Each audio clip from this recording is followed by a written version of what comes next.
Hey guys, this is Jeffrey Can with Froggy Style Fishing, and today we're going to be helping you choose what is the best rod and reel combination for you. So I have a couple rods laid out behind me. I'm going to go over a few basic things that could help you make your choice so you don't have to go spending a ton of money. There's a lot of different rod and reel combinations out there, and then all the pieces are also sold individually. So I'm going to help break down a few little tips, help you pick and choose what will work best for you, different situations, line type, baitcaster, spinning rod, and then we'll take a few of them outside and show you how to cast them. So let's break it down for you. Alright guys, so first up here, we're going to be going over the spinning rod. Now, if you've fished at all in the last 20 years, and it's been since past you were 8 years old, you've probably used a spinning reel. Okay, the bail clicks over, the line pops out, trigger hold it with your finger up against the stick, give it a cast. And I'll go over all this later, I'll cast them around, but chances are most of you know how to use one of these. What you may not know is that every single rod you purchase has all the stats listed right here. Okay, so this particular rod is 7 foot. It is a medium light power. Okay, and what that means is that in this part, the backbone they call it of the rod, up until your first eye, alright, so all the way up to here, so this is the part of the rod that is the medium light. And what that means is that this is very pliable. Okay, so if I hook into a fish on this thing, I don't have a ton of backbone power, so if that fish is overpowering my rod, I do run the risk of snapping. Okay, now I use this for like very finesse fishing. If I'm fishing in heavy grass, heavy pads, chances are I'm not throwing this. Okay, I'm fishing real light tackle, you know, my weightless worm, going around, you know, skipping it underneath of trees where there's not a ton of cover, but I need something light and portable and I can get under there. So the fast action underneath, so that is referring to the play in your tip. Okay, so how well this piece reacts to the fish or you sending actions through the rod. Okay, so that'll relay back basically what you're telling it to do. And then right underneath of it, right here, this tells you the line recommendation. Okay, so this says 4 to 10 pound line is the maximum that you want to put on this pole. Now, it's pretty important that you follow these guides. Now, in every scenario, does it really matter? No, but what the difference is in your eyelets. Okay, so on a spinning rod, you can always tell it's a spinning rod because your first eye right here is extra big. If you notice, way bigger.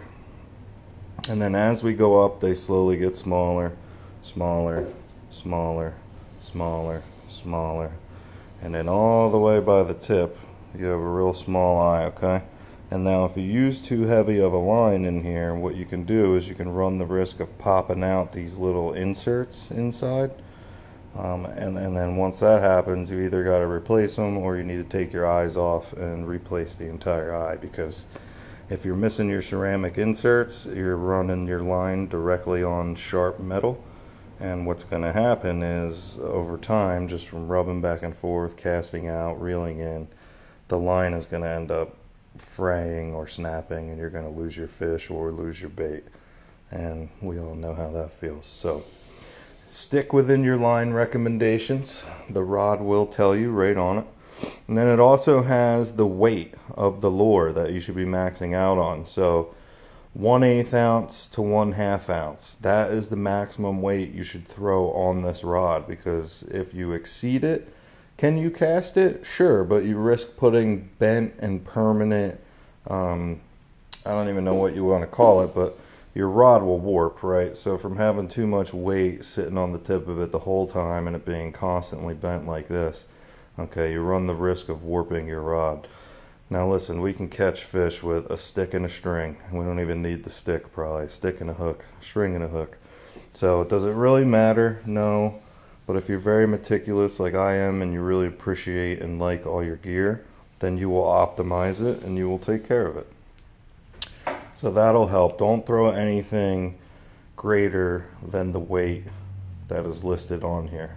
Okay, so that's pretty much it for the basics of the rod, and that one is for the spinning. So I got some Baitcasters set up right here. I'll grab my favorite. This is my baby. So the difference between the spinning rod and the Baitcaster, it has all the same stats, okay? They might be laid out a little different. So like this one's a little harder to read. MH is medium heavy. This one does not have the taper listed on it, but I know that this is fast. Now you'll notice that this line weight is 10 to 20 pounds. So much heavier, okay? So it really just depends on what setup you're going for. What are you fishing for? What are you looking for? What do you plan on throwing? What type of line do you have on your reel? There's a lot of variables that matter. So right off the bat, a lot of people are like, well, how do you know the difference without the reel on it, that this is a spinning rod and this is a casting rod? So if we didn't have the reels on here, how would you even know what is which? So the easiest way to tell is you just look at the first eye. Okay, so like I said before, the spinning rod eye on the first one is very big.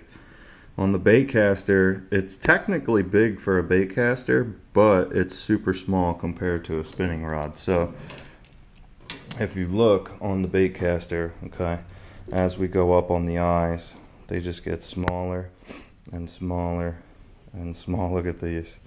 Look how little they get. Alright, they're all the way. This one I think has 1, 2, 3, 4, 5, 6, 7, 8, 9, 10 eyes, okay? And then there's 3 micro guides on them, they call them. And a micro guide is anything between, I forget the exact diameter of this, I'm not sure. But small, it's very small. And so what the point of the micro guides are is they allow for the most precise casting, right? So let's just say, for example, I got 2 pieces of structure right here, okay? We're going to use the lemons as structure. Those micro guides will allow you to cast right in between it, nice and tight, over and over and over again, okay? You get optimal accuracy. So micro guides on Baitcasters are super important if you're looking for accuracy for 1, and 2, casting distance. Alright, so I wanted to show you the difference. I have 3, it doesn't matter that they're spinning, bait casting, whatever. I have 3 different actual rod types here, okay? So we have our, remember, our medium light, we have our medium heavy, and now this one is just heavy, okay? And what that means is I can't, if, like I'm trying to break that in half and I can't even move it, okay? Now if I do that with my spinning rod, I might actually be able to snap that with my hands. But this thing is solid as rocks. Now when you're using a heavy rod, okay, there's very specific times you want to use this. This I will never ever ever just take to the bank and throw it around. This is not something that you bring bank fishing and you're just chucking it around trying to catch a couple casual fish, okay? This rod in particular is designed for very heavy cover. So if I'm throwing in the real thick lily pads, you know, big grass flats, anything where, you know, I might hook into a fish, but that fish is going to swim after I hook him, right? So he might wrap me up in 100 different things and I'll never even be able to get him out of there on something like my medium light or my medium heavy. So with this heavy power, it allows you to really load up on the back end of the rod, and you can use 14 to 65 pound line, okay? You could fish in the freaking ocean with this thing, guys. This is no joke. So I typically use my frogs, topwater, anything that's extra heavy on here. So as you can see, I have my buzzbait, and I like to put on the baitcaster reel with a little slower ratio. So another really important thing to note when you're setting up your rods, and it's kind of hard to see it, but you can see right here, so it has the gear ratio.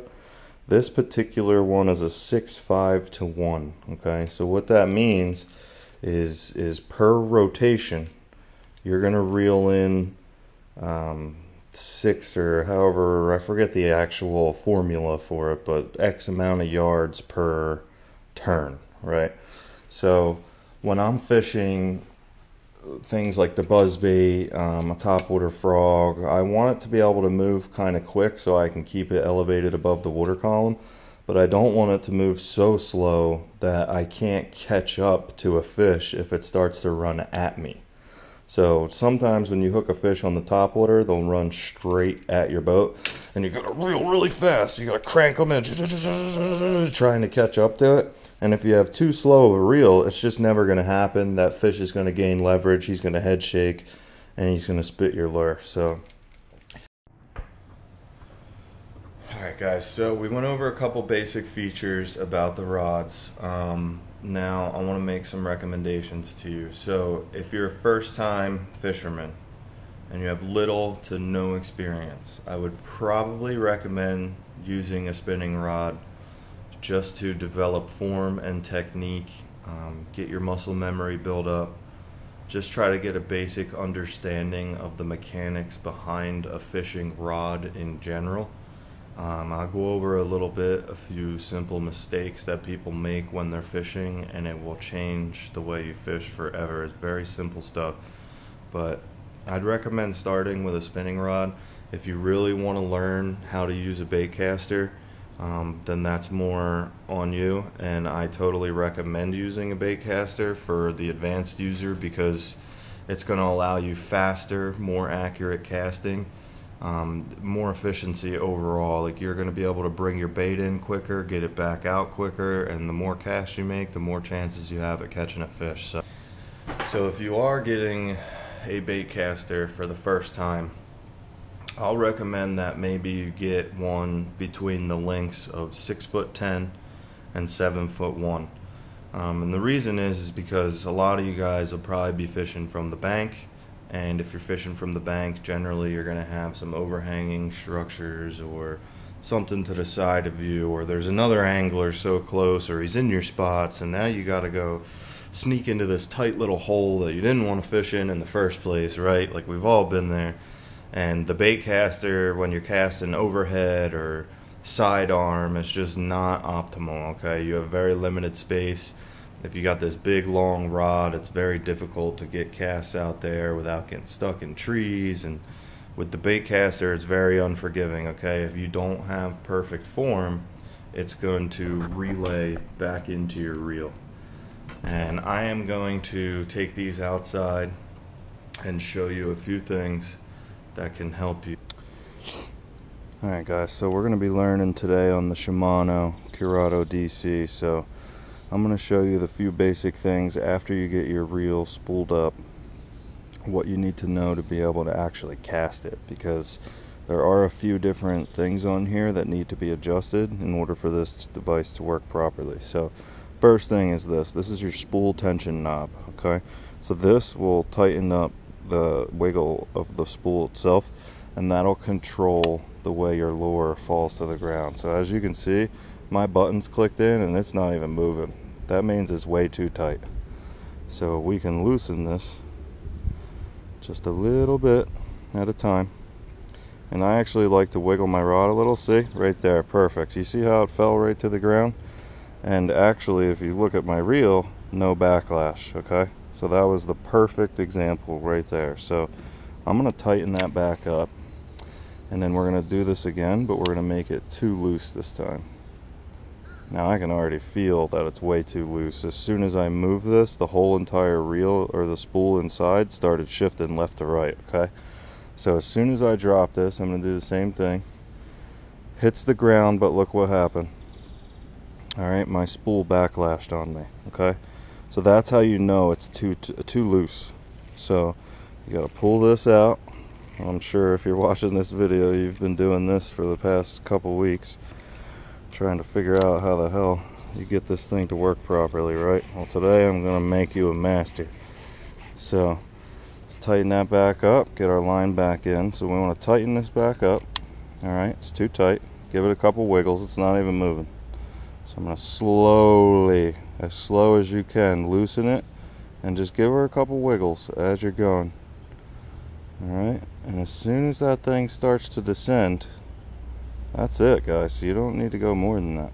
Alright, a lot of people like their thing really loose, which is fine, but you're talking about more manual control. So there it goes, boom, hit the ground, no backlash. So we know that we're perfect. Okay, so our spool speed is perfect. Boom, hit the ground, no backlash. See that? Look at that, ready? Boom, hit the ground, only one little wire came out, no big deal, because look at this, we lifted out what? I mean, shoot, your lure hitting the water is going to drop 3 to 5 to 10 to 20 feet anyway, so not a big deal. Okay, so that's perfect. So this one over here, now all reels are different. You're going to see some with a little dial on the side, you're going to see some where you have to remove the plate and the dials on the inside. There's, as far as I know, 3 different kinds of braking systems. Okay, so for this reel has 4 settings in particular. So the first one is just going to make your spool extra loose. Okay, so this one is designed if you need to get just bomb casts out there and you want to do whatever you do with that. The second one is designed for your mono and your braid. Okay, so that'll help with, it just knows this thing's digitally chipped. Your other ones will be a little more simplified, right? It's just 1 through 9. You dial it. The 1 is loose, 9 is tight. Okay, and you're generally going to want to set your thing on the max setting. And I'll show you my other one so you have a good idea of what I'm talking about. So with this one, fluorocarbon for this reel is the number 3 setting. Okay, so I know that I'm going to put it on number 3. However, I want to teach you guys how to pitch cast, which requires very short, tight casting and pinpoint accuracy. So I'm actually going to use the number 4 setting, which tightens up my thing here a lot. So the most novice of user could pick this up and cast it, and actually here, I'll just give it a wing. And look, it doesn't even bird's nest because this thing is digitally controlled, and it gets very tight when it feels impact on that lure. It just locks up. Okay, so it just depends on what you're doing, your budget, how much you want to spend on a reel. This is a very nice reel. I'll show you everything with a cheaper one here in a second. And then you have the open button. So this open is just going to allow me to take off my my side plate, okay, and access the actual mechanics of the reel. I'm not even going to take that off, but I'm going to put it on number 4, and I'm going to show you guys the most important thing when using a bait caster, okay, and that is, and say it with me, keep your thumb on the spool. Say it again, keep your thumb on the spool. This is the only thing that matters, okay. This is like driving a manual vehicle. If you do not push in the clutch, you're going to stall the car. Alright? Same with this. If you do not put your thumb on the spool, you are going to backlash. And that is just the way it is. Alright? So when you're casting, your thumb stays on the spool. When you're stopping your line, your thumb is on the spool. My thumb never leaves the spool. As the line's coming out, I kind of let it, I lift my thumb a little bit and just give it a little bit of play, right? And you feel it. And you can feel it coming out. So keep your thumb on the spool. If you do not touch the spool, you will backlash, okay? This is a manual fishing reel. What's up, guys? So I'm going to show you how to do the pitch casting, okay? So this is an extremely useful method if you're stuck around tight docks. Let's say there's trees above you, right, and you're fishing just in this little cutout, but there's trees all above my head, right? So I can't do this, I can't do this because there's trees all next to me. So how the hell am I supposed to fish? How am I going to cast? Well, I'm going to show you what is called the pitch cast, okay? You do not need much room at all. you're pretty much keeping everything tight to your body. And I'll give you a little rundown.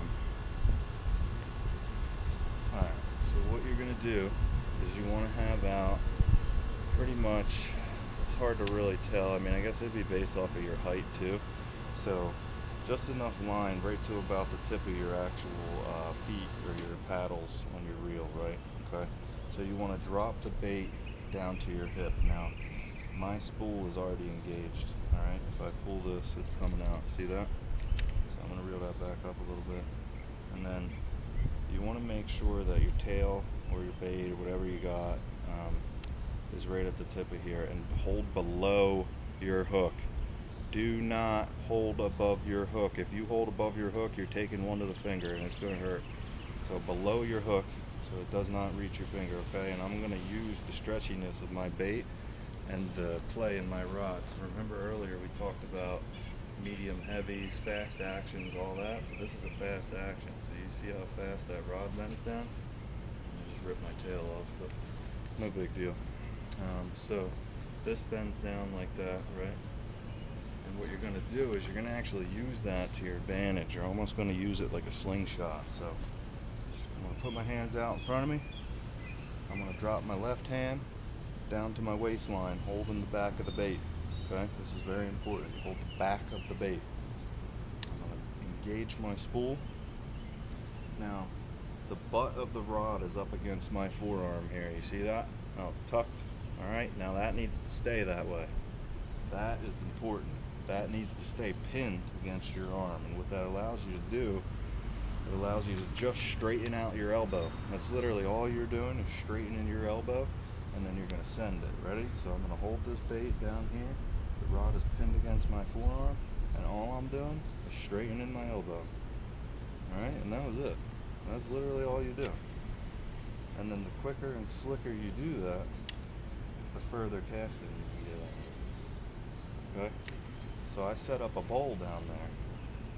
Now we're going to see if we can't land one in that bowl. So the whole point of this is being accurate, precise, and very, very subtle.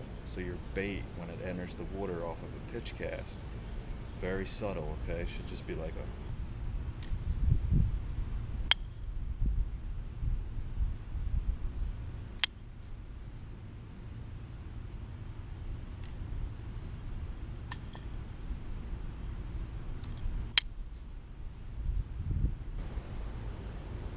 Boom, we're in the bowl. Alright, that's a fish. That's a fish right there. He's right there. He's right there. Boom! Alright, so that's your pitch casting. Alright, great for under tight cover if you want to land right on the pylon on the dock. You got trees all over you. You can't really cast, and all you brought with you was your baitcaster. So, learn your pitch casting. It's one of the best techniques you could ever learn when you're fishing. And it can be used with any rod type. I'm in the bowl again. This one is not designed for pitching, okay? And I will show you why. Look, I'm hitting the ground with the rod tip. I can't even get this down to my waistline, alright? So this is what I was talking about when choosing your rod. I would go with a 6'10" or 7 foot, alright? Because if you were to choose this and this is your only rod, you can't even fish. Like, you can't even do half the things you want to do. Like, I can't pitch this in my backyard.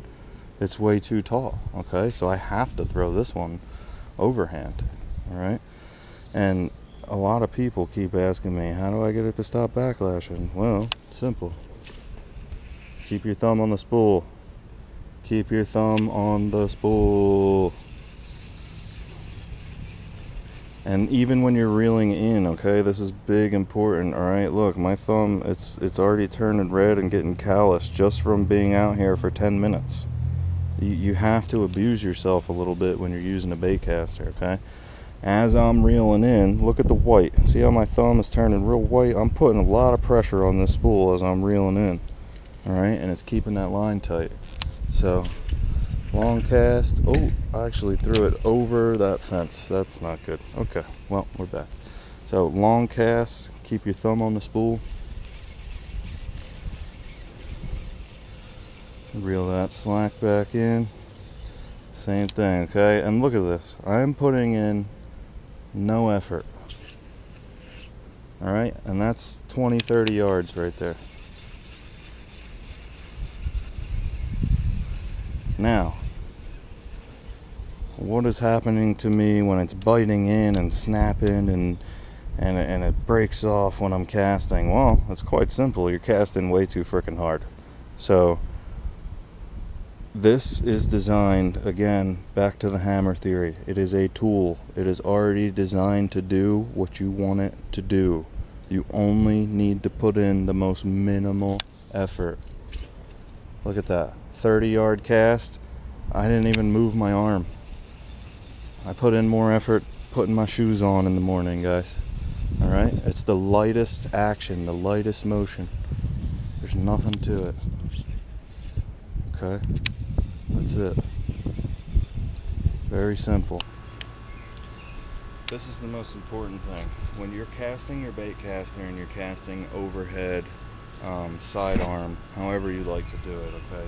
There's no right or wrong. It depends on where you're trying to hit, what's in front of you, what's behind you. Please pay attention to what's behind you. If I get hit in the head or hooked with another freaking lure because somebody's not paying attention, I'm gonna find you and I'm gonna get you.